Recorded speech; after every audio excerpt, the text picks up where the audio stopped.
when did the Worms War begin? Well, Worms initially started as a one-man project. It was conceived by a chap called Andy Davidson. It was a game that he wrote as a multiplayer title, something that he and his friends could enjoy. He actually wrote it while he was still doing his maths A-level at school. I think it was a bit of an ambition or a dream for Andy that one day the game might get published, so he took it to a trade show in the UK. Team 17 stumbled upon it and signed both Andy and the game up. It came in-house, it was developed, it came out first on the Amiga, it was launched in 1995. The game came out at a time when 3D graphics were popular. You had consoles like the PlayStation coming into prominence, so from some quarters it initially received a little bit of short shrift because it had a simple appearance, but it was difficult to argue with the addictive quality of the game, and it went on to become a commercial and critical success. How has Worms changed?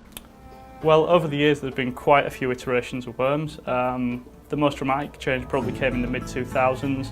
The game made a couple of appearances in 3D. These appearances were solid enough titles, but they seemed to have a little bit of a mixed reaction, and that was mainly due to the fact that there were natural changes to the gameplay brought about by the game just being in 3D. It lost a little bit of its defensive qualities, some of the strategy suffered a little bit, and it became more difficult to make shots in 3D and so on and so forth. Following those 3D versions, you got the emergence of digital platforms like the Xbox Live Arcade service from Microsoft, Sony's PlayStation Network, the App Store, etc. And when we launched on these platforms, the game went back to its 2D roots and sort of got a new lease of life, really, because it was really successful on those platforms. Can you tell me about your own involvement in the series?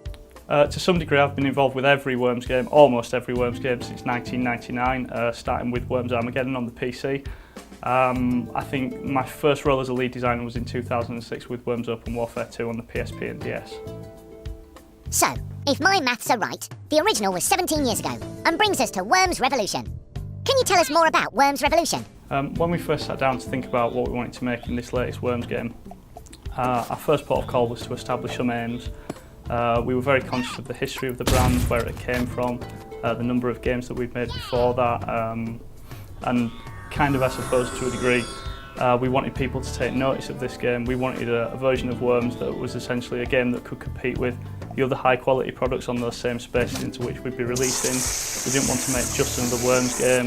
Terms like a next-gen version of Worms were bandied around a lot. So we basically established that we would need a new engine. We wanted the 2D gameplay that the series is known for, and we needed some new features that would evolve the brand in meaningful ways. And the result was really a completely new engine. We didn't want to use the 2D engine that we'd used in the past because we felt that that might limit what we were able to do. And we were also worried that it also might end up looking similar to those previous games, which wasn't what we wanted, basically. And how does Worms Revolution fit into the series? Well, creating the game from the ground up, one of the things that we need to consider is that none of the things from the old games are ported across, none of that stuff comes across for free. While we're trying to make something contemporary, at the same time it needs to be recognisable, it needs to feel it, it needs to play like Worms. That's very important to us. We have staff members working on getting the balancing right. They've worked on numerous Worms games such as Worms Armageddon in the late 90s. With the new engine we've got gorgeous high definition graphics. We get a 3D landscape that, thanks to some very clever tech, deforms to the same resolution as the 2D games. The game loses none of its defensive strategy with the landscape being in 3D. If anything, we've got a host of new features such as different types of worm, physics objects, dynamic water. These increase the game's strategy. You get situations in multiplayer games that just flat out can't happen, don't happen in the previous games. Each of these new features as well also allows us to bring something new to the single player experience. We can employ these to make more interesting missions, more interesting puzzles.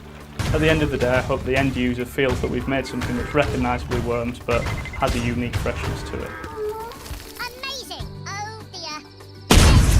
Remember me. Bye bye. Bye, Clan.